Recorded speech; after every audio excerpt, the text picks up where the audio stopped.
എന്താണ് B J P Shri Rajeev ചന്ദ്രശേഖറും അദ്ദേഹത്തിന്റെ കൂടെയുണ്ടായിരുന്ന ടീമും ബി ജെ പിയും എന്താണ് വിചാരിക്കുന്നത്?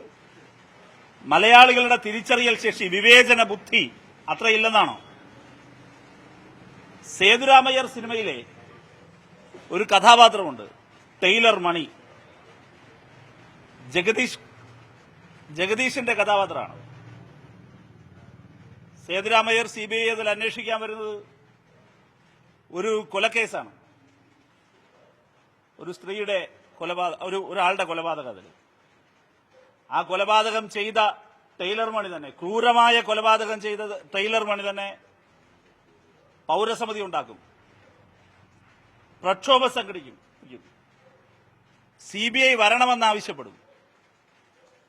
ഏറ്റവും ഒടുവിൽ ആ ടൈലർ മണി സേതുരാമയ്യരുടെ പിടിയിലാകുന്നതാണ് ആ സിനിമയിലെ കഥ.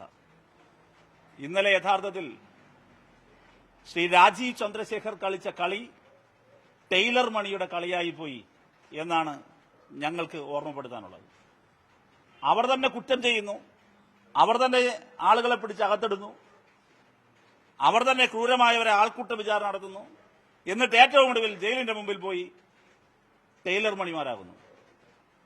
അങ്ങനെ ടൈലർ മണിമാരായാൽ അതൊക്കെ തിരിച്ചറിയാൻ ശേഷിയില്ലാത്ത മനുഷ്യരാണ്. ഇതുകൊണ്ടെല്ലാം അങ്ങ് ശരിയായിക്കോളും, ഞങ്ങൾക്ക് രാഷ്ട്രീയമായി ഇതിലും മുതലെടുപ്പ് നടത്താം എന്നെല്ലാം കരുതിയാൽ അത് മലയാളികളുടെ വിവേചന ബുദ്ധിയെ BJP ഇത്ര കണ്ട് കുറച്ചു കാണരുത് എന്നാണ് BJPയോട് ആവശ്യപ്പെടാനുള്ളത്.